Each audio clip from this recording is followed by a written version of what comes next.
आज आपने मुझे इस सभा में बोलने का मौका दिया, इसके लिए मैं आपकी बहुत बहुत आभारी हूँ।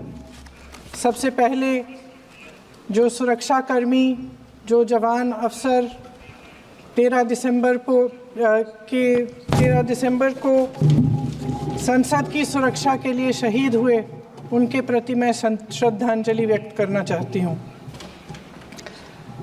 महोदय, हजारों साल पुरानी हमारी देश की, धर्म की एक पुरानी परंपरा रही है। ये परंपरा संवाद, चर्चा की रही है। एक गौरवशाली परंपरा है जो दर्शन ग्रंथों में, वेदों में, उपनिषदों में दिखती है।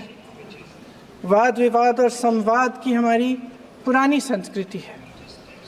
अलग अलग धर्मों में भी, इस्लाम में, सूफियों में, बौद्ध धर्म में, जैन धर्म में, सिख धर्म में भी ये वाद संवाद, ये चर्चा बहस, इसकी संस्कृति रही है। इसी परंपरा से उभरा हमारा स्वतंत्रता संग्राम। हमारा स्वतंत्रता संग्राम विश्व में एक अनोखा संग्राम था, एक अनोखी लड़ाई थी जो अहिंसा और सत्य पर आधारित थी। ये वाद संवाद की जो परंपरा है, इसको इस संग्राम ने आगे कैसे बढ़ाया? क्योंकि ये जो संग्राम था, ये जो लड़ाई थी हमारी आज़ादी के लिए, एक बेहद लोकतांत्रिक लड़ाई थी। इसमें देश के किसान, देश के जवान, देश के मजदूर, देश के अधिवक्ता, देश के बुद्धिजीवी, चाहे किसी भी जाति के हों, चाहे किसी भी धर्म के हों, चाहे किसी भी भाषा को बोलते हों, सब इस स्वतंत्रता संग्राम में शामिल हुए। सब ने हमारे देश की आज़ादी की लड़ाई लड़ी।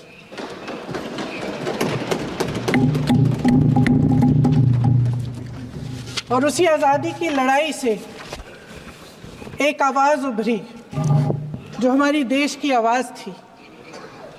वो आवाज़ ही आज हमारा संविधान है। साहस की आवाज़ थी, हमारी आज़ादी की आवाज़ थी, और उसी की गूंज ने हमारे संविधान को लिखा और बनाया। ये सिर्फ एक दस्तावेज नहीं है। बाबा साहेब अम्बेडकर, मौलाना आज़ाद जी, राजगोपालाचारी जी और जवाहरलाल नेहरू जी और उस समय के तमाम नेता, जैसे आपने कहा, इस संविधान को बनाने की जो कार्य में सालों के लिए जुटे रहे। हमारा संविधान इंसाफ, उम्मीद, अभिव्यक्ति और आकांक्षा की वो ज्योत है जो हर हिंदुस्तानी के दिल में जलती है। अध्यक्ष महोदय, इस ज्योत ने हर एक भारतीय को ये पहचानने की शक्ति दी कि उसे न्याय मिलने का अधिकार है, कि उसमें अपने अधिकारों के लिए आवाज़ उठाने की क्षमता है, कि जब वो आवाज़ उठाएगा तो सत्ता को उसके सामने झुकना पड़ेगा। इस संविधान ने हर एक देशवासी को ये अधिकार दिया कि वो सरकार बना भी सकता है और सरकार बदल भी सकता है। ये ज्योत जो हर हिंदुस्तानी के दिल में जलती है, उसने हर हिंदुस्तानी को ये विश्वास दिया कि देश की संपत्ति में, देश की दौलत में, संसाधनों में उसका भी हिस्सा है, कि उसे एक सुरक्षित भविष्य की उम्मीद का अधिकार है, कि देश बनाने में भी उसकी भागीदारी है। उम्मीद और आशा की ये ज्योत मैंने देश के कोने कोने में खुद देखी है। उन्नाव में मैं एक रेप पीड़िता के घर गई, उसे जलाकर मार डाला था। वो शायद 20-21 साल की होगी। हम सब के बच्चे हैं। हम सोच सकते हैं कि अगर हमारी बेटी के साथ बार बार बलात्कार हुआ और फिर जब वो अपनी लड़ाई लड़ने के लिए गई तो उसको जलाकर मार डाला गया होता तो हम पर क्या बीतती। मैं उस बच्ची के पिता से मिली।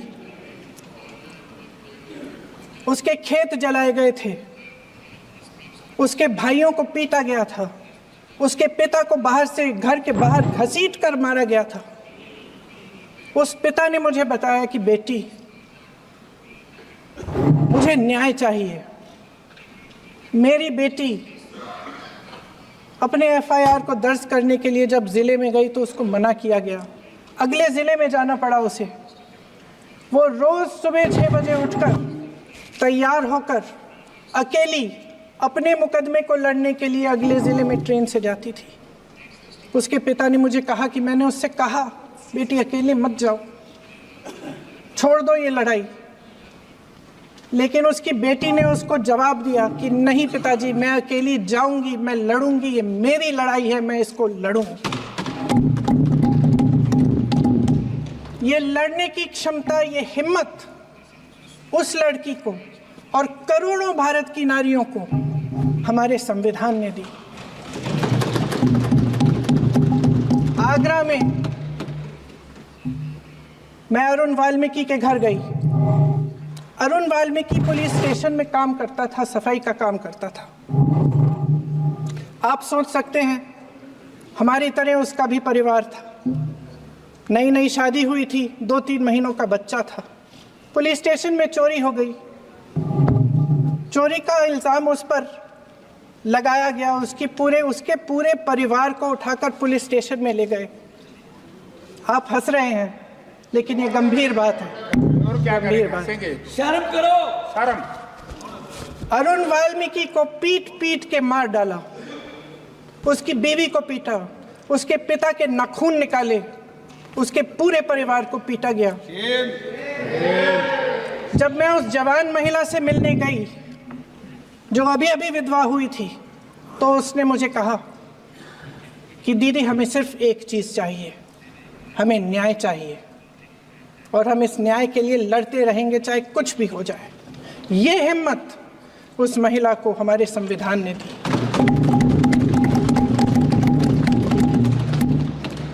संभल के कुछ लोग आए थे हमसे मिलने जो मृतकों के परिवार के सदस्य थे। उसमें 2 बच्चे थे, अदनान और उजैर। आप सुनिए। उसमें 2 बच्चे थे, अदनान और उजैर। एक बच्चा मेरे बच्चे की उम्र का है, दूसरा उससे छोटा 17 साल का है। दर्जी के बेटे थे। दर्जी का एक ही सपना था कि वो अपने बेटों को पढ़ाएगा, लिखाएगा। एक बेटा डॉक्टर बनेगा, एक बेटा भी सफल होगा दूसरा बेटा भी अपने जीवन में सफल होगा। उनके पिताजी हर रोज उनको स्कूल छोड़ते थे। उस दिन भी स्कूल छोड़ने के बाद अपनी दुकान में चले गए। उन्हें पता नहीं था कि विवाद हो रहा है। उन्होंने भीड़ देखी, घर आने की कोशिश की तो पुलिस ने गोली से मार डाला। वो 17 साल का बच्चा अदनान मुझसे कहता है, वो 17 साल का बच्चा अदनान मुझसे कहता है कि मैं बड़ा होकर डॉक्टर बन के दिखाऊंगा, मैं अपने पिता का सपना साकार करूंगा। ये सपना, ये आशा उसके दिल में हमारे संविधान ने डाली। अध्यक्ष महोदय, हमारे देश के करोड़ों देशवासियों के संघर्ष में, अपने अधिकारों की पहचान में, इनकी कठिन से कठिन परिस्थितियों से लड़ने की अपार हिम्मत में और देश से न्याय की अपेक्षा में हमारे संविधान की ज्योत जल रही है। मैंने हमारे संविधान की ज्योत को जलते हुए देखा है और इसके साथ साथ ये भी समझा है कि हमारा संविधान एक सुरक्षा कवच है। एक ऐसा सुरक्षा कवच है जो देशवासियों को सुरक्षित रखता है, न्याय का कवच है, एकता का कवच है और अभिव्यक्ति की आज़ादी का कवच है। दुख की बात यह है कि मेरे सत्ता पक्ष के साथी जो बहुत बड़ी बड़ी बातें करते हैं, इन्होंने इन 10 सालों में ये सुरक्षा कवच, सत्ता पक्ष के मेरे साथियों ने ये सुरक्षा कवच तोड़ने का पूरा प्रयास किया है। संविधान में सामाजिक, आर्थिक और राजनीतिक न्याय का वादा है। ये वादा एक सुरक्षा कवच है जिसको तोड़ने का काम शुरू हो चुका है। लैटरल एंट्री और निजीकरण के जरिए ये सरकार आरक्षण को कमजोर करने का काम कर रही है। अगर लोकसभा में ये नतीजे नहीं आए होते तो ये संविधान बदलने का काम भी शुरू कर लेते। सच्चाई ये है अध्यक्ष महोदय कि आज संविधान बार बार इसलिए कह रहे हैं क्योंकि इस चुनाव में इनको पता चल गया कि इस देश की जनता ही इस संविधान को सुरक्षित रखेगी, कि इस चुनाव में हारते हारते जीतने से इन्हें एहसास हुआ कि ये संविधान बदलने की बात इस देश में नहीं चलेगी। आज जनता की मांग है कि जाति जनगणना हो। सत्ता पक्ष के मेरे साथी ने इसका जिक्र किया। ये जिक्र भी आज इसलिए हो रहा है क्योंकि चुनाव में ये नतीजे आए। ये जाति जनगणना इसलिए जरूरी है ताकि हमें पता चले कि किसकी क्या स्थिति है और नीतियां उस हिसाब से बने। इनकी गंभीरता का प्रमाण ये है कि जब चुनाव में पूरे विपक्ष ने जोरदार आवाज उठाई कि ये जाति जनगणना होनी चाहिए, तो इनका जवाब देखिए। इनका जवाब भैंस भाग भैंस चुरा लेंगे, मंगलसूत्र चुरा लेंगे, इनका ये जवाब था। ये गंभीरता है इनकी जाति जनगणना पर। महोदय, हमारे संविधान ने आर्थिक न्याय की नींव डाली, किसानों, गरीबों और को जमीन बांटी, भूमि सुधार किया, जिसका नाम लेने से कभी कभी आप झिझकते हैं और कभी कभी उनका नाम धड़ाधड़ इस्तेमाल किया जाता है अपने आप को बचाने के लिए। उन्होंने HAL, BHEL, SAIL, GAIL, ONGC, NTPC, railways, IIT, IIM, oil refinery, steel, तमाम PSU बनाए। अध्यक्ष महोदय, उनका नाम पुस्तकों से मिटाया जा सकता है, उनका नाम भाषणों से मिटाया जा सकता है, लेकिन जो उनकी भूमिका रही इस देश की आज़ादी के लिए और इस देश के निर्माण के लिए, वो इस देश में से कभी मिटाया नहीं जा सकता। 75 सालों में जनता का भरोसा रहा कि नीतियाँ बनेंगी तो जनता की भलाई के लिए बनेंगी। जल जंगल जमीन का अधिकार मिला आदिवासी भाई बहनों को। इंदिरा जी ने बैंकों का राष्ट्रीयकरण करवाया, खदानों का राष्ट्रीयकरण कराया। कांग्रेस और यूपीए की सरकारों में शिक्षा का, भोजन का अधिकार मिला। 75 सालों में जनता का भरोसा मिला। पहले संसद चलती थी तो जनता की उम्मीद होती थी कि सरकार महंगाई और बेरोजगारी पर चर्चा करेगी, कोई उपाय निकालेगी, कोई रास्ता निकालेगी। लोग मानते थे कि अगर कोई नई आर्थिक नीति बनेगी तो देश की अर्थव्यवस्था को मजबूत बनाने के लिए बनेगी, तो भारतीय बाजार को मजबूत बनाने के लिए बनेगी, उनके भविष्य को मजबूत बनाने के लिए बनेगी। किसान और आदिवासी भाई बहन भरोसा करते थे कि यदि ज़मीन के कानून में संशोधन होगा तो उन्हीं की भलाई के लिए होगा। आप नारी शक्ति की बात करते हैं।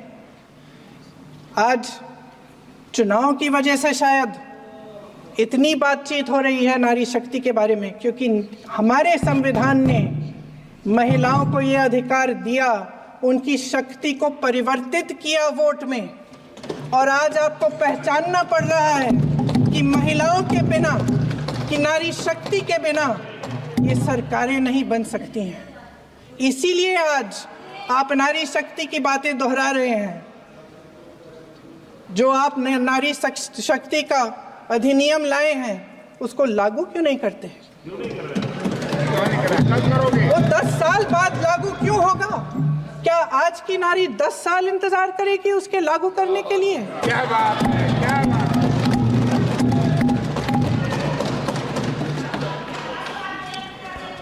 आज संसद में बैठे हुए सत्ता पक्ष के मेरे साथी ज्यादा से ज्यादा अतीत की बातें करते हैं।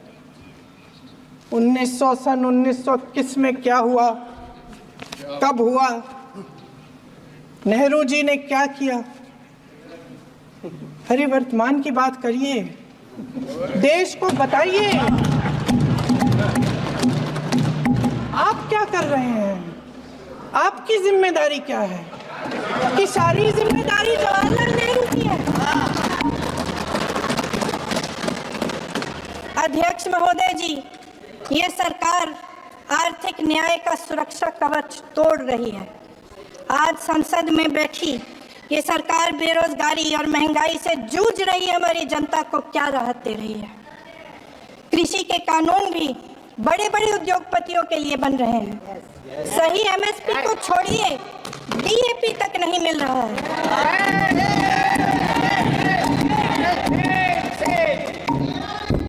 वायनाड से लेकर ललितपुर तक इस देश का किसान रो रहा है। आपदा आती है तो उसको कोई राहत नहीं मिलती। भगवान भरोसे है आज इस देश का किसान, उसको छोड़ दिया गया है। आज हिमाचल में देखिए, जितने भी कानून बने हैं वो सब बड़े बड़े उद्योगपतियों के लिए बन रहे हैं। हिमाचल में जो सेब उगता था उसके जो छोटे छोटे किसान हैं वह रो रहे हैं, क्योंकि एक व्यक्ति के लिए सब कुछ बदला जा रहा है। सुनने की हिम्मत रखो।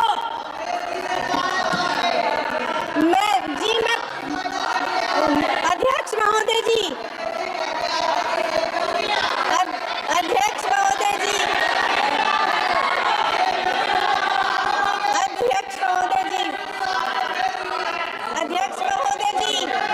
अडानी जी को सारे कोल्ड स्टोरेज प्रदेश की सरकार ने नहीं दिए। अडानी जी को सारे कोल्ड स्टोरेज आपकी सरकार ने दिए। देश देख रहा है,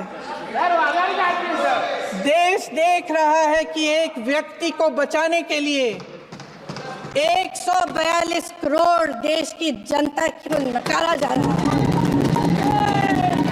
सारे बिजनेस, सारे संसाधन, सारी दौलत, सारे मौके एक ही व्यक्ति को सौंपे जा रहे हैं।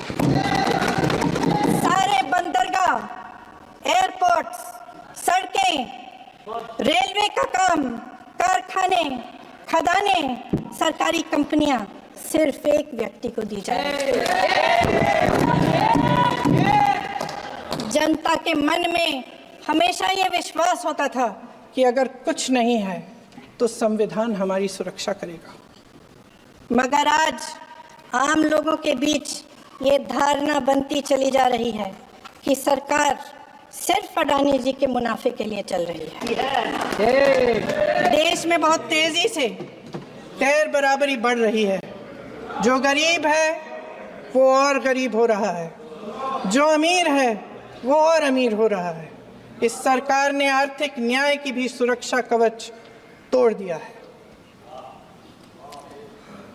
राजनीतिक न्याय की जब बात होती है, मेरे सत्ता पक्ष के साथी आज खड़े हुए और तमाम गिनती करने लग गए कि ऐसा हुआ वैसा हुआ, 1975 में जो हुआ। तो सीख लीजिए ना, आप भी सीख लीजिए, आप भी अपनी गलतियों के लिए माफी मांग लीजिए। आप भी बैलेट पे चुनाव कर लीजिए, आप भी बैलेट पे चुनाव कर लीजिए। दूध का दूध, पानी का पानी हो जाएगा। आप राजनीतिक न्याय की बात करते हैं, सरकारों को पैसों के बल पर गिरा देते हैं।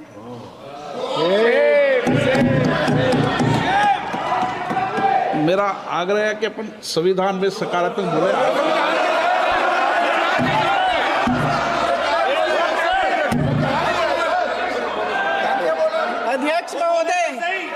अध्यक्ष महोदय, सत्ता पक्ष के हमारे साथी ने एक उदाहरण दिया उत्तर प्रदेश की सरकार का, तो मैं भी एक उदाहरण दे देती हूँ महाराष्ट्र की सरकार का। मैं भी एक उदाहरण दे देती हूँ हिमाचल की सरकार को तोड़ने की कोशिश किसने की, पैसों के बल पे की, गोवा की सरकार। तमाम उदाहरण राजस्थान की। क्या ये सरकारें जनता ने नहीं चुनी थी? क्या संविधान इन पर लागू नहीं था? पूरी देश की जनता जानती है कि इनका हंसती है, जानती है कि इनके यहाँ तो वॉशिंग मशीन है।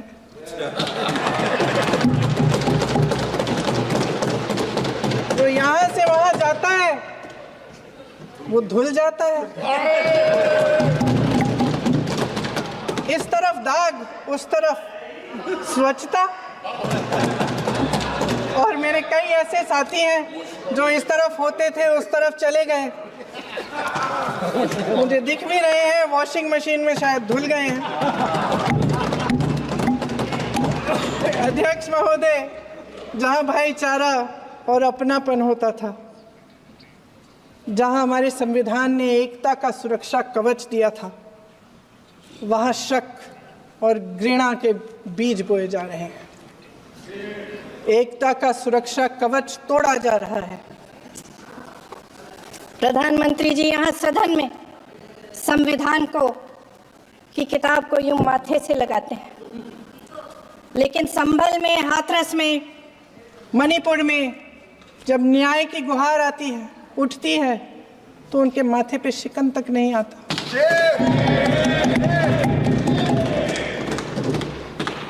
शायद समझ नहीं पाए हैं कि भारत का संविधान संघ का विधान नहीं है।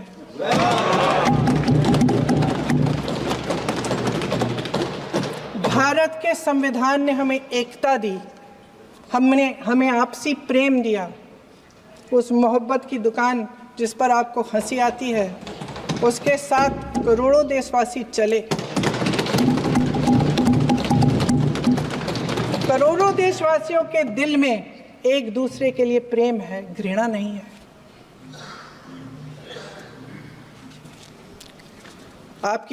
इनकी जो विभाजनकारी नीतियां हैं, उसका नतीजा हम रोज देखते हैं। राजनीतिक फायदे के लिए संविधान को छोड़िए, देश की एकता को भी ये रख नहीं सकते, इसकी सुरक्षा नहीं कर सकते। हमने संभल में देखा, मणिपुर में देखा। दरअसल इनका कहना है कि अलग अलग, इस देश के अलग